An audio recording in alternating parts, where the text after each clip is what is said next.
C'est devant 3 juges du tribunal administratif de Lyon que Mélodie s'est présentée ce jeudi après-midi, 21 mois après cette manifestation lors de laquelle elle a été blessée.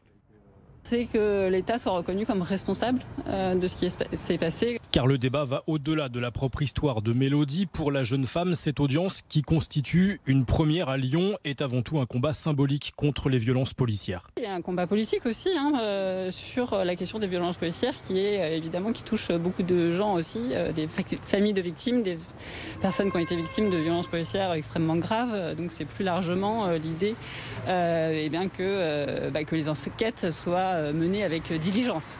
L'enquête menée après la manifestation a démontré qu'il y a bien eu ce 9 février 2019 un tir de LBD rue de Marseille et que Mélodie n'était pas la cible. La subtilité pour l'avocat de la plaignante est de démontrer la responsabilité de l'État, mais sans faute. C'est un choix politique qui est en l'occurrence de doter des agents qui ne sont pas assez formés avec des armes qui sont extrêmement dangereuses et qu'on est les seuls avec l'Espagne et le Portugal à utiliser dans un contexte de manifestation.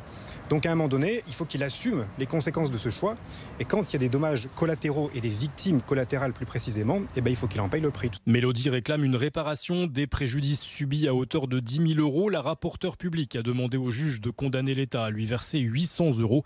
Si la décision va dans ce sens, ce sera une victoire pour Mélodie qui fera sans doute jurisprudence.